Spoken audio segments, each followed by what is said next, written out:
लातूरमधून मन हेलावून टाकणारी आणि आई मुलाच्या नात्याला काळिमा फासणारी बातमी समोर येते.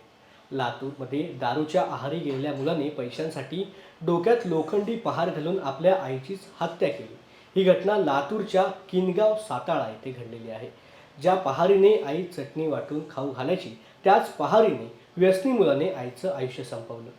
वडिलांच्या तक्रारीवरून कलम 302 नुसार मुलावरती गुन्हा दाखल केला गेला आहे. माणुसकीला काळिमा फासणाऱ्या घटनेबाबत किनगाव पंचक्रोशीमधून हळहळ व्यक्त होत आहे. 22/12/2023 रोजी आम्ही पोलीस स्टेशनला हजर असताना फोनद्वारे माहिती मिळाली की साताळा येथे संगीता नाथराव मुंडे यांना घरात जीवानीशी ठार करून त्यांच्या घराचा दरवाजा बंद केलेला आहे.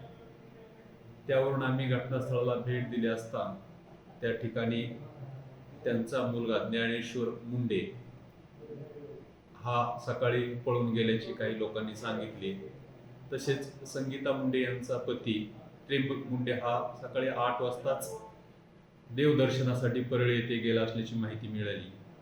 एकंदरीत तिथल्या परिस्थितीवरून व संगीताचे पती नाथराव मुंडे यांनी दिलेल्या तक्रारीवरून काल दिनांक 22/12/2023 रोजी सकाळी 8 ते 10:30 वाजताच्या सुमारास संगीता मुंडे व त्यांचा मुलगा ज्ञानेश्वर मुंडे राहणार साताळा हे दोघेही घरी असताना ज्ञानेश्वर मुंडे यांनी त्यांच्या आईला दारू पिण्यासाठी पैसे मागितले असावेत व ते पैसे न दिल्यामुळेच त्याने त्याची आई नामे संगीताला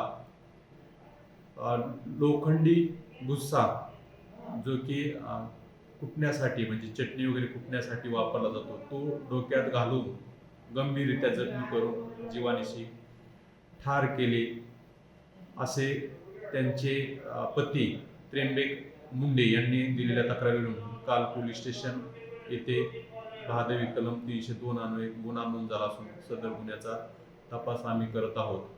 गुन्ह्यामध्ये आरोपी ज्ञानेश्वर मुंडे याला अटक केली असून त्यांनी देखील सदर गुन्हा केल्याचे कबूल केले आहे.